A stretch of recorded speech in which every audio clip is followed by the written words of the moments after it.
হাসিনা সরকার বিরোধী যে আন্দোলনটা হয়েছে দেশে, যে আন্দোলনে, যে গণ আন্দোলনের কারণে হাসিনা সরকার সমূলে উৎপাটিত হয়েছে দেশ থেকে, সেই আন্দোলনের মূল নেতৃত্বের দাবিদার এই বৈষম্য বিরোধী ছাত্র আন্দোলন এবং তারপর জন্ম নেওয়া জাতীয় নাগরিক কমিটি, এই দুইটার সমন্বয়ে এই দলটা গঠিত হচ্ছে।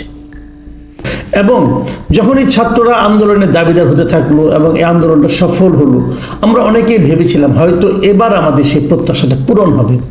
তো এই যে নতুন দলটা হচ্ছে, এই দলটা কি আমাদের সেই প্রত্যাশাকে পূরণ করতে পারবে? আমি জানি না আপনারা কে কি ভাবছেন, কিন্তু আমি নিজে খুব একটা আশাবাদী হতে পারছি না কয়েকটা কারণে। সেই কারণগুলো বলার জন্য আজকে এই আলোচনার অবতারণা। কারণগুলি হলো মূলত এই পার্টিটার গায়ে এরই মধ্যে কিংস পার্টি এই তকমা লেগে গেছে, এই লেবেলটা লেগে গেছে অলরেডি। নতুন করে কেউ লাগিয়ে দেয়নি, তারা নিজেরাই লাগিয়ে নিয়েছে। কিংস পার্টি কেন, সেই ব্যাখ্যাটা একটু যাই। সেই ব্যাখ্যাটা হলো যে এই দলটা যে গঠন করা হয়েছে, বর্তমানে যারা সরকারে আছেন, মানে ডক্টর ইউনূসের যে সরকার, ডক্টর ইউনূস নিজেই এই পার্টির গঠনের সঙ্গে জড়িত মানে উনি এটাকে মূলত আমি বলবো উপদেষ্টা উনি এই দলের, আমার বিবেচনায়, আমার ভাষায়। কারণ এই দলটা গঠন করার ক্ষেত্রে ওরা একটা ভূমিকা আছে। উনি ছাত্রদেরকে উৎসাহ দিয়ে এই দলটা গঠনে প্ররোচিত করেছেন, উৎসাহিত করেছেন।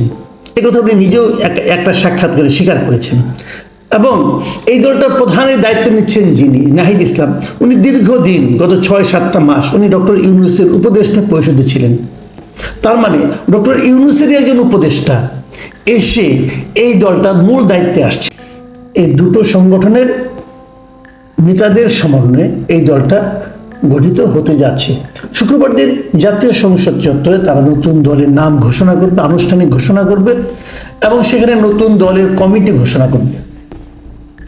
এরই মধ্যে বিভিন্ন পত্রিকায় আমরা কমিটির বিভিন্ন নাম সম্পর্কে একটা ধারণা পেয়েছি। যে ধারণাটা আমার কাছে সবচেয়ে অথেন্টিক মনে হয়েছে, গ্রহণযোগ্য মনে হয়েছে, সেরকম একটা নিউজ ছাপা হয়েছে, রিপোর্ট ছাপা হয়েছে দৈনিক প্রথম আলোতে। তারা লিখেছেন তরুণদের দলের নাম জাতীয় নাগরিক পার্টি, শীর্ষ 7 পদের নাম চূড়ান্ত। এই হলো প্রথম আলোর রিপোর্ট। তো এই রিপোর্টে ওনারা শীর্ষ 7 পদের নামগুলিও প্রকাশ করেছেন। যদিও এগুলো আনুষ্ঠানিকভাবে প্রকাশিত হয়নি, কিন্তু ওদের সোর্সের মাধ্যমে এবং এই কমিটির শীর্ষ পর্যায়ের নেতাদের সঙ্গে আলোচনার মাধ্যমে, আলোচনার উপর ভিত্তি করে প্রথম আলোর রিপোর্টাররা নামগুলিও প্রকাশ করেছেন। আমি ওই রিপোর্টের মাধ্যমে প্রাপ্ত নামগুলি আপনাদেরকে বলছি। দলটির আহ্বায়ক হবে নাহিদ ইসলাম, সদস্য সচিব পদে আছে আখতার হোসেন, এই দুজনের নাম চূড়ান্ত হয়েছে। এছাড়া প্রধান সমন্বয়কারী হবেন নাসিরউদ্দিন পাটোয়ারি, সামান্থা শারমিন হবেন জ্যেষ্ঠ যুগ্ম আহ্বায়ক, হাসনাত আবদুল্লাহ হবেন দক্ষিণাঞ্চলের মুখ্য সংগঠক, সার্জিস আলম উত্তরাঞ্চলের মুখ্য সংগঠক, আব্দুল হান্নান মাসুদ হবেন যুগ্ম সমন্বয়ক, সালেউদ্দিন সিফাতকে দেওয়া হয়েছে দপ্তর সম্পাদক। এগুলো চূড়ান্ত করা হয়েছে, বাকিগুলো এখনো চূড়ান্ত কিছু হয়নি। এর আগে ওদের গুরুত্বপূর্ণ 6টি পদের জন্য জামাতে ইসলামের যে ছাত্র সংগঠন ইসলামী ছাত্র শিবির, তার 2জন সাবেক নেতাকে মনোনীত করা হয়েছিল, তাদের নাম শোনা গিয়েছিল। কিন্তু গতকাল ছাত্র শিবিরের সাবেক 2 সভাপতি, ঢাকা বিশ্ববিদ্যালয়ের সভাপতি, তারা গতকাল ফেসবুকে স্ট্যাটাস দিয়ে বলেছেন তারা এই দলের সঙ্গে আলটিমেটলি থাকছেন না।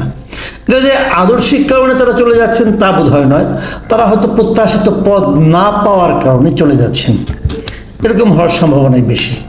বিষয়টা এখনো ক্লিয়ার না। যাই এরকম একটা পার্টি হচ্ছে, আমার মনে হয় এদেশের মানুষের জন্য নতুন একটা পার্টি হওয়াটা অত্যন্ত গুরুত্বপূর্ণ বিষয়। আমি নিজেও সবসময় চেয়েছি যে আমাদের সেই যে 2 অথবা 2.5টা প্রার্থী, 2.5টা পার্টি থাকে, মানে আওয়ামী লীগ, বিএনপি আর জামাতের কিছু প্রার্থী, জামাত সবার সময় তো প্রার্থীও দিতে পারে না অনেক সময়। তো এরকম একটা পরিস্থিতিতে যখন আমরা ভোট দিতে চাই, আমাদের কাছে কিন্তু পর্যাপ্ত সংখ্যক বিকল্প থাকে না। আমাদের ওই 2-3টার মধ্যে বেছে নিতে হয় যে আমরা কাকে ভোট দেব। আমরা একটা কার্যকর বিকল্প সবসময় প্রত্যাশা করেছি, যে একটা ভালো দল এলে, তৃতীয় একটা দল এলে, আর আরেকটা ধারা এলে বোধ করি আমরা ভালোই হবে আমাদের জন্য, এরকম একটা প্রত্যাশা সবসময় আমাদের মধ্যে ছিল, সাধারণ মানুষের মধ্যেও ছিল। এবং ডক্টর ইউনূস তাকে যেভাবে উষ্ণ আলিঙ্গনের মাধ্যমে উপদেষ্টা পরিষদ থেকে এখানে পাঠিয়েছেন, আমি বলবো পাঠিয়েছেন, উনি পদত্যাগ করে এসেছেন আমি তা বলবো না, কারণ পদত্যাগ করার পর কাউকে এইভাবে কেউ উষ্ণ আলিঙ্গন কেউ করে না। তো ওনাকে এরকম আলিঙ্গন করে বিদায় দিয়ে তারপরে ওনার দুই প্রেস সেক্রেটারি এবং ডেপুটি প্রেস সেক্রেটারিকে পাশে বসিয়ে নাহিদ ইসলাম যেভাবে সাংবাদিকদের বিভিন্ন প্রশ্নের জবাব দিয়েছেন, তাতে মনেই হয়েছে উনি আসলে এখনও সরকারেরই একটা অংশ এবং সরকারের সেই লোকটা এসে এই দলের দায়িত্ব নিয়েছে।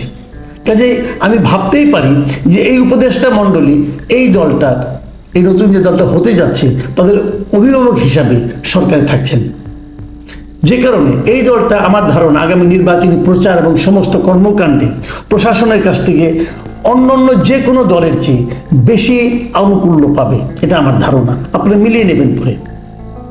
তো সেই হিসাবে এটাকে আমি কিংস পার্টি বলতেই পারি। এবং আমার বিবেচনায় বাংলাদেশে কিংস পার্টির ভবিষ্যৎ খুব একটা ভালো সাধারণত হয় না। অনেকে হয়তো বলবেন কেন, বিএনপি তো কিংস পার্টি ছিল, জাতীয় পার্টি তো কিংস পার্টি ছিল। হ্যাঁ ছিল, সেটা আবার অন্য একটা হিসাবটা আমি বলি। বিএনপি যখন কিংস পার্টি হয়, মানে এটা জিয়াউর রহমান নিজেই পার্টিটাকে গঠন করেছে বিভিন্ন প্রক্রিয়ার মাধ্যমে, কিন্তু প্রথমে জাগদল, পরে জাতীয়তাবাদী ঐক্য ফ্রন্ট, তারপরে জাতীয়তাবাদী ফ্রন্ট, তারপরে জাতীয়তাবাদী দল, অনেকগুলি স্টেপ পেরিয়ে উনি কাজটা করেছেন। এবং যখন এই দলটা চলেছে তখন কিন্তু তার মাথায় দেশের প্রেসিডেন্ট ছিলেন, প্রেসিডেন্ট নিজেই দলের সঙ্গে ছিলেন, সরাসরি ছিলেন। জাতীয় পার্টিরও একই অবস্থা, প্রেসিডেন্ট এরশাদ জাতীয় পার্টির প্রেসিডেন্ট অবস্থায় গঠন করেছেন এবং প্রথম দিন থেকে উনি এটা সব চেয়ারম্যান হিসেবে ছিলেন। কিন্তু এখানে কিন্তু কিং নিজেই দলের সঙ্গে থাকছেন না, কিং আড়ালে থাকছেন। সাধারণত কিংস পার্টি বলতে এই আড়ালে থাকা, প্ররোচনা, উৎসাহ অথবা উদ্দীপনা অথবা অর্থ সাহায্যে, বিভিন্ন রকম সাহায্যের সহযোগিতার মাধ্যমে কিং যখন দল গঠন করেন সেটাকে আমরা কিংস পার্টি বলছি। যেটা নাকি 1-11 সময় আমরা দেখেছিলাম ফেরদৌস আহমেদ কুরেশি একটা গঠন করতে গিয়েছিল, সেটার ভবিষ্যৎ খুবই জঘন্য হয়েছিল। যা হোক, এভাবে আরেকটা দল হতে যাচ্ছে। এই দল শেষ পর্যন্ত এই তকমাটাকে, মানে কিংস পার্টির তকমাটাকে নিজের গা থেকে ঝাড়তে পারবে কিনা আমি জানি না। দ্বিতীয় আরেকটা দুর্বলতা আমি বলি, এই দলটা কি সারা দেশের মানুষের মধ্যে তাদের শিকড় মানুষের মধ্যে ছড়িয়ে দিতে পেরেছে? একটা বৃক্ষ যখন বড় হয়, আপনি কিন্তু বৃক্ষটা কতদিন টিকবে সেটা নির্ভর করে এই বৃক্ষের যতটা উপরের দিকে দেখছেন কেবল সেটুকু দেখে নয়, মাটির নিচেই বৃক্ষটা শেকড় কতটুকু গিয়েছে সেটাও কিন্তু দেখার একটা বিষয়। শেকড় যত গভীরে থাকবে সেই বৃক্ষের আয়ু তত বৃদ্ধি হবে, সেই বৃক্ষ তত বেশি শক্ত হবে। এই পার্টির শেকড়কে মাটির নিচে ঢুকতে পেরেছে? আমার কাছে মনে হয় না। সাধারণ মানুষের মধ্যে এই নতুন পার্টির কতটা আপনার গ্রহণযোগ্যতা, কতটা দৃঢ়ভাবে তারা এই পার্টিকে নিজের পার্টি মনে করবে, এটা নিয়ে আমার কিন্তু প্রচুর সন্দেহ আছে। তরুণদের মধ্যে শুরুর দিকে ছিল, সেটাও এখন কতটুকু টিকে আছে আমি জানি না। আমার কাছে মনে হয় তরুণরাও এরই মধ্যে এদের ব্যাপারে, সমন্বয়কদের ব্যাপারে যে নামগুলি আমি দেখলাম তাদের ব্যাপারে তাদের মোহভঙ্গের একটা ব্যাপারটা আমরা দেখতে পাচ্ছি। বিশেষ করে বেসরকারি বিশ্ববিদ্যালয়ের স্টুডেন্টদের মধ্যে তাদের সঙ্গে যে বিদ্রোহটা, এটাও কিন্তু এখন দৃশ্যমান হয়ে উঠেছে। এটা কেন বললাম সেটাও বলি। দেখুন আপনারা, এই যে আমরা যে কজনের নাম বললাম, এদের মধ্যে আমার বিবেচনা নাহিদ ইসলাম, আখতার হোসেন, নাসিরুদ্দিন পাটোয়ারি, সামান্তা শারমিন, হাসনাত আবদুল্লাহ, সার্জিস আলম, আব্দুল হান্নান মাসুদ, আমি 7 জনের কথা বলতে পারি। 7 জনের সবাই কিন্তু ঢাকা ইউনিভার্সিটির।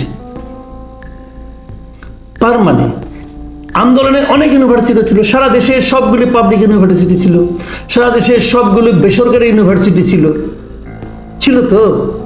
বেসরকারি বিশ্ববিদ্যালয়গুলোর ভূমিকা খুবই বেশি ছিল। যখন আন্দোলনের শেষ পর্যায়ে তখনও তারা নেমেছিল। বেসরকারি বিশ্ববিদ্যালয়ের স্টুডেন্টরা কিন্তু বিসিএস এর কোটার জন্য আন্দোলন করেনি, তারা আন্দোলন করেছিল যে তাদের ভাইয়ের গায়ে কেন গুলি করা হলো, এই প্রতিবাদে তারা আন্দোলন করেছিল। তাদের আন্দোলন ছিল জেনুইন আন্দোলন, সরকার পতনের আন্দোলন। আর ঢাকা ইউনিভার্সিটির স্টুডেন্টদের আন্দোলনটা ছিল কোটার আন্দোলন। মাথায় রাখতে হবে আপনাদের, তারা ছিল, কিন্তু তাদের কোনো প্রতিনিধিকে কিন্তু এই দলে রাখা হয়নি। সব ঢাকা ইউনিভার্সিটি, তাহলে আমি এটা বরং বলতে পারি, খালি তরুণদের দল আমি বলবো না, আমি বলবো ঢাকা ইউনিভার্সিটি কেন্দ্রিক তরুণদের দল। আবার যদি অন্যভাবে বলি, দেখেন এই যে এত বড় একটা আন্দোলন হলো, বিভিন্ন ইউনিভার্সিটির ছেলেরা মারা গেছে, মেয়েরা মারা, অনেকে মারা গেছে। ঢাকা ইউনিভার্সিটি মারা গেছে কয়জন? একজনও না। যে বিশ্ববিদ্যালয়ের আন্দোলনের কারণে বিশ্ববিদ্যালয়ে একজন লোক মারা গেল না, সেই বিশ্ববিদ্যালয় সবগুলি পদ দখল করলো। এই আন্দোলন কতটুকু জাতীয় পর্যায়ে প্রভাব বিস্তার করতে পারবে আমার সন্দেহ আছে। আরেকটা জিনিস কোনটা, সেটা হলো যে এই যে সরকারের সঙ্গে যে একটা সম্পর্ক আমরা দেখেছি, কিন্তু হাসনাত আব্দুল্লাহ, সার্জিস আলম এরা সহ অন্যান্য সমন্বয়কদের সঙ্গে সরকার প্রশাসনে কিন্তু একটা দহরম মহরম সম্পর্ক তখনও দেখেছি, এখনো দেখছি, আগামীতেও দেখবো হয়তো বা। এই সব মিলিয়ে এটা আলটিমেটলি সাধারণ মানুষের মনে কতটুকু ইতিবাচক প্রভাব ফেলতে পারবে, এটা নিয়ে আমার একটা সন্দেহ আছে। আমি সবসময় চাই, আমি এই দলটার আগে আবারও বলি, আমি এই দলটার ভালো কামনা করি। আমি মনে করি এই দলটা আগামীতে কতটুকু ভালো করতে পারবে সেটা নির্ভর করবে তারা সরকার থেকে কতটা নিজেদেরকে বিচ্ছিন্ন করতে পারবে, নিজেদের জনগণের দল হিসেবে প্রমাণ করতে পারবে তার উপর।